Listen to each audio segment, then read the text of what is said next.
La première chose qui saute aux yeux quand on compare la série animée Avatar avec sa nouvelle adaptation par Netflix, c'est la différence de ton. Will you go penguin sledding with me? Sure, I guess. Clairement, la série Netflix veut se démarquer du ton plus enfantin de la version animée. Et en vrai, c'est pas un mauvais choix. C'est cool de profiter du changement de média pour proposer quelque chose de différent et cibler un public plus âgé. Par contre, c'est moins cool d'avoir en même temps enlevé toute la subtilité de l'écriture. He ran! Ouais, la série Netflix prend vraiment ses spectateurs pour des chevautrusches. Pour se rendre compte du problème, il suffit de voir comment ils ont géré l'exposition. Alors pour ceux qui auraient pas suivi en cours, l'exposition, en gros, c'est les scènes au début d'une histoire qui servent à présenter l'univers, les personnages, le contexte, tout ce que l'auteur juge nécessaire à la bonne compréhension de son récit. Et un problème qu'on retrouve chez beaucoup d'auteurs débutants, c'est une exposition beaucoup trop lourde, parce qu'ils ont peur que le lecteur ou le spectateur soit perdu et décroche de l'histoire. Et c'est exactement ce qu'a fait la série Netflix. Ouais, ça faisait longtemps que j'avais pas vu une exposition aussi lourde. Par exemple, à la fin de la séquence d'ouverture, on apprend que le Seigneur du Feu Sozin veut tuer l'Avatar. This is about one who lives among them, the only one who could possibly stand in our way. Puis à peine une minute plus tard, à la fin de la petite séquence d'exposition, on nous dit His first step is to eliminate the one person who could stand in his way. On venait d'avoir l'info juste avant. À quoi ça sert de la répéter? Parce que vous êtes trop cons. Et ce genre de choses, ça arrive plusieurs fois dans la série. That means all eyes will be on the Earth Kingdom. 30 seconds later. The entire world will turn their attention to the Earthbenders. Ouais, les deux phrases veulent dire exactement la même chose. Le mec a juste remixé sa phrase. Toujours dans le recyclage, on a Mabuba qui nous sort l'intro culte de la série animée. Water, earth, fire, air. Long ago, the four nations lived together in harmony. Et ça aurait pu être sympa, ce fanservice. Si on n'avait pas déjà eu exactement la même intro juste avant. Water, earth, fire, air. For millennia, the four nations have lived in harmony. Recycle, c'est magique, c'est le cycle de la vie. Et en plus, elle est terrifiante. Regardez-la, on dirait qu'elle a pas d'âme. Ou je sais pas, qu'elle a été infectée par le cordyceps. En tout cas, chez Netflix, on a de l'exposition bien lourde. Bien plus que celle de la série animée, avec sa petite minute d'introduction. Par exemple, regardez comment chaque série donne l'information aux spectateurs sur le cycle de réincarnation de l'Avatar. When one avatar dies, their spirit is reborn into a new body in an eternal cycle. Since the death of the last avatar, the new incarnation has yet to emerge. Chez Netflix, on a une explication factuelle, comme dans un cours magistral, alors que dans la série animée, Some people believe that the Avatar was never reborn into the air nomads and that the cycle is broken. But I haven't lost hope.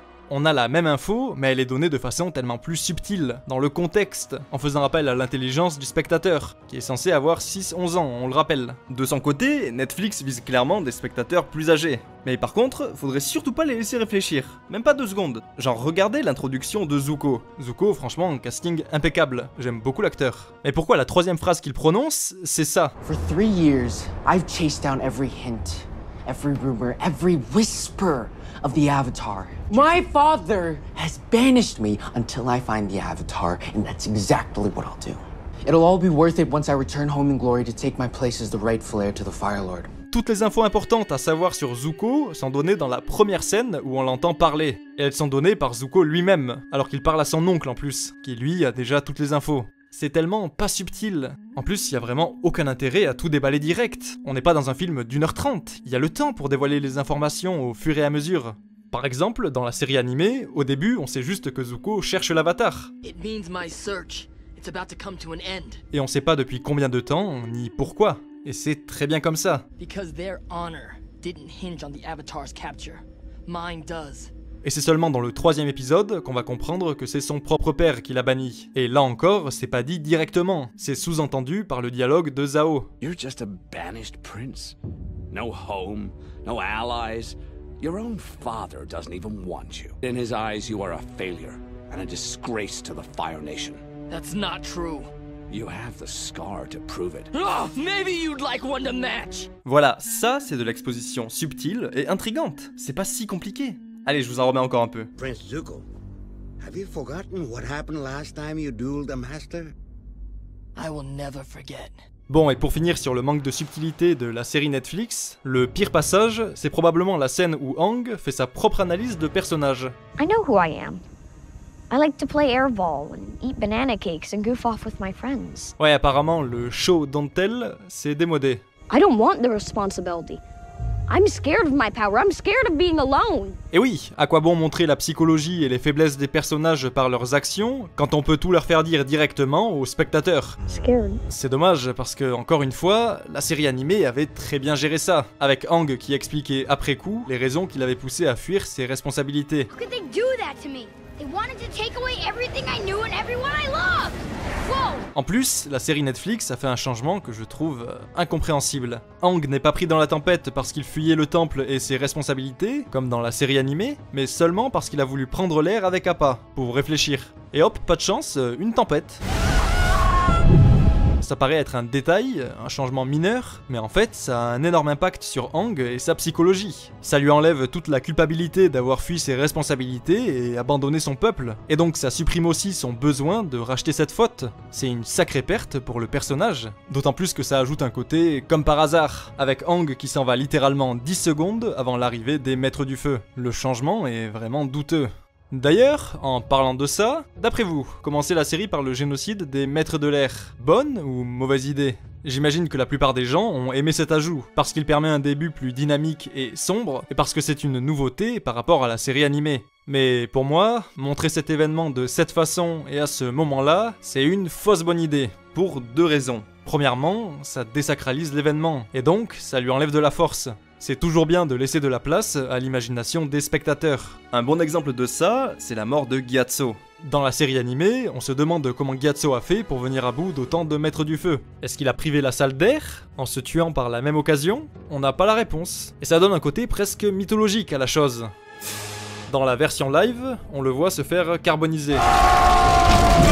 C'est plus violent, oui, mais paradoxalement, c'est moins marquant. Mais bon, démythifier la mort de Gyatso, au pire, c'est pas très grave. Par contre, démythifier la puissance de la comète, ça, c'est beaucoup plus embêtant. Dans la série animée, la comète de Sozin est la menace ultime, et on peut seulement s'imaginer la puissance délirante qu'elle donne aux Maîtres du Feu.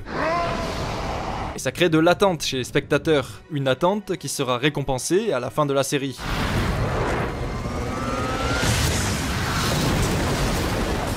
Dans la série Netflix, on voit les Maîtres du Feu sous comète dès le premier épisode. Et ils sont pas particulièrement terrifiants. Genre ils galèrent contre le premier Maître de l'Air qu'ils croisent, alors qu'ils sont en supériorité numérique. Du coup, la menace du retour de la comète, elle fait beaucoup moins peur, ce qui est quand même un peu dommage. Et la deuxième raison, c'est que montrer le génocide donne un début beaucoup plus conventionnel à la série. On a le méchant seigneur du mal qui prépare son attaque, le héros qui apprend qu'il est l'élu et qu'il doit sauver le monde, et son village natal qui se fait attaquer. C'est vraiment le début ultra cliché de la fantasy. Dans la série animée, on ne voyait pas ces événements, et l'histoire était racontée par le biais de deux gamins random de la tribu de l'eau, ce qui donnait un début beaucoup plus original, et vachement moins cliché. Et un début intriguant, avec sa part de mystère. Qui est cet enfant? Comment a-t-il atterri là? Etc. On pouvait se poser plein de questions, ce qu'on ne peut pas faire devant la série Netflix, vu que toutes les réponses nous ont déjà été données. Un peu comme avec Zuko qui récite sa fiche Wikipédia. 3 years. 3 years.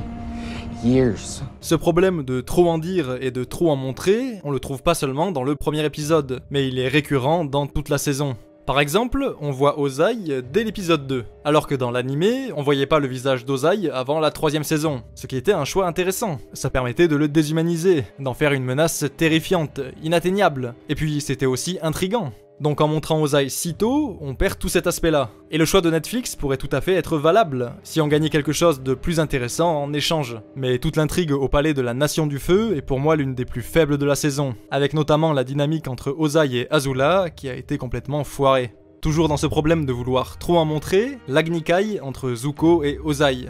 Bon, déjà, Zuko qui accepte de se battre contre son père, ça correspond pas du tout au caractère du Zuko de la série animée, mais surtout, la scène nous montre clairement que Zuko, un adolescent, a eu l'opportunité d'atteindre son père.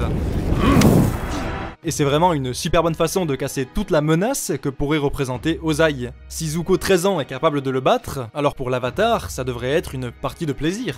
Ouais, trop en montrer, c'est rarement une bonne idée. C'est comme l'arc de Zuko et sa relation avec Hiro. La série nous en montre trop, et beaucoup trop tôt. Du coup, on voit clairement que Zuko est gentil. Limite dans la saison, il fait plus de bonnes actions que de mauvaises. Le perso paraît déjà prêt pour sa rédemption. Et c'est quand même sacrément dommage. Arrête de sourire. Parce que la rédemption de Zuko, c'était la plus grande force de la série animée. Et c'est quelque chose qui était construit avec subtilité. Surtout dans la première saison, où Zuko était avant tout un gros rageux, et un antagoniste beaucoup plus présent.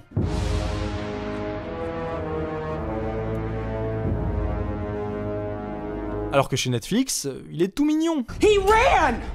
Bon, depuis tout à l'heure, je critique le fait qu'ils en aient trop montré. Mais faut reconnaître, il y a bien une chose qu'ils n'ont pas vraiment montré. C'est la menace provoquée par le retour de la comète de Sozin. Et c'est quand même marrant, parce que s'il y avait bien une chose qu'il fallait vraiment montrer, c'était ça. Dans la série animée, c'est carrément le moteur de toute l'histoire. You must defeat the Fire Lord before the comet arrives. Le spectateur comprend l'urgence, il comprend les enjeux. C'est simple et efficace. Mais chez Netflix, Aang et compagnie n'ont pas l'info.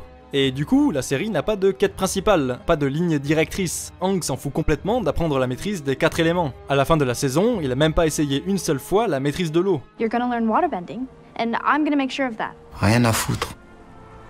Du coup, chez Netflix, on n'a pas de grande quête initiatique et épique. Le moteur de l'histoire, c'est une vieille vision du futur donnée par Kyoshi. Tragedy awaits the North. Et en plus, on apprend plus tard que cette attaque était en fait une diversion. Une diversion! Les gars, faites un effort, ouvrez un dictionnaire, je sais pas. Mais ça, c'est pas une diversion.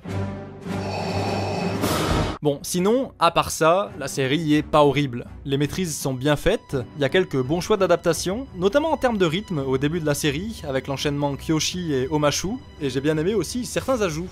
Our prince has returned.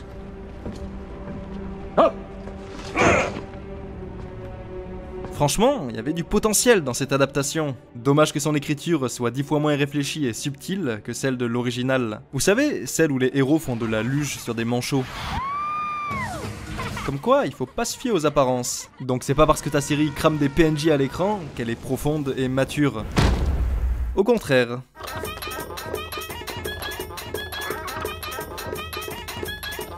He ran!